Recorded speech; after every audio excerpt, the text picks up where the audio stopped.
안녕하세요. 마스터스 정형외과 원장 김경수입니다. 50견은 50세에 많이 온다고 해서 우리나라에서 많이 불려져 온 이름입니다. 정식 명칭은 유착성 관절낭력 또는 동결경관절이 맞는 표현이고요. 일상적으로 생활하는 데는 그렇게 불편함이 없는데 밤에 심해지는 통증을 유발합니다. 이는 어깨 관절의 퇴행성 변화로 인하여 관절낭이 많이 굳어져서 생기는 병이라고 볼 수 있습니다. 석회건점은 퇴행성 질환이라기보다는 그 힘줄이 석회와 반응이 일어나서 석회 칼슘염이 침착돼서 발생하는 병인데, 급성기 석회건점은 극심한 통증으로 인해서 며칠씩 잠을 못 이루기도 합니다.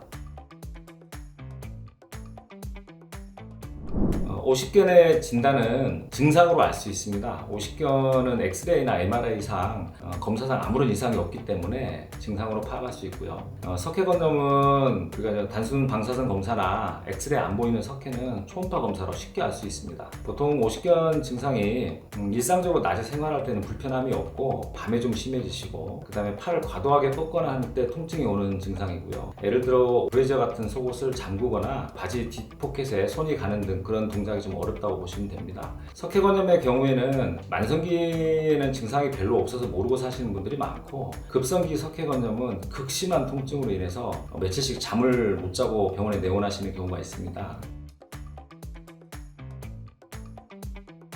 어깨에서 오는 질환으로는 이제 어깨 힘줄이 손상되는 회전근개 파열이라든가, 힘줄의 손상 없이 근육이 아파서 생기는 근막통 등의 증상과 감별이 필요합니다. 그리고 어깨가 아프긴 하지만 어깨가 원인이 아닌 병, 예를 들어서 목 디스크라든가 그 다음에 어깨 주변 근육의 근육통, 이런 것도 감별을 필요로 합니다.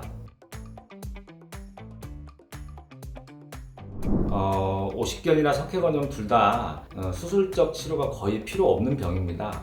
50견 같은 경우에는 대개 이제 통증 치료와 특정인 물리 치료, 그 다음에 필요에 따라서는 도수 치료 등으로 좋아질 수 있고요. 가장 무엇보다 더 중요한 거는 환자 본인이 자가로 수동 운동, 어깨를 늘려주는 방법의 수동 운동을 하는 게 가장 중요합니다. 석회건염의 경우에는 극심한 통증이 있기 때문에 병원에서 초음파 유도하에 석회를 직접 흡입하는 그런 시술이나 그 이후에 충격파 치료 등으로 앓게 될 수 있습니다. 50견 동결관절은 치료 기간이 좀 긴 편입니다. 사람마다 물론 차이는 있겠지만 점진적으로 아파온 것처럼 점진적으로 좋아집니다. 대신에 이게 좋아지고 나면 우리 무릎이 아파서 관절염이 오거나 하는 거하고 다르게 거의 후유증은 없다고 보시면 됩니다.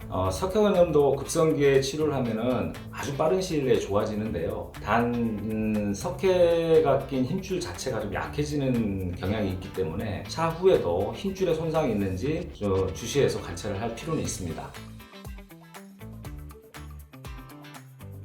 아까도 잠깐 얘기했는지 모르겠는데요. 어깨 운동하는 게 가장 중요합니다. 그런데 우리가 운동을 하라 그러면은 평소에 운동을 안 하셨던 분들이 갑자기 철봉에 매달린다든가 팔이 안 꺾어지는데 억지로 팔을 꺾는다든가 하는 일을 하게 되는데, 그렇게 되면은 어깨 힘줄이 손상되는 경우가 있어서 절대로 그렇게 하시면 안 되고요. 어깨는 수동 운동이라고 해서 중력이나 반대쪽 팔을 이용해서 운동을 해주는 거, 관절이 늘어나는 느낌으로 해주는 수동 운동이 가장 중요합니다. 어깨는 무조건 따뜻하게 해주는 게 좋고요. 그래서 환절기라든가 겨울철에는 어깨를 드러내지 않고 의복을 갖춰서 사신다든가 지내신다든가 하는 게 굉장히 중요하겠습니다.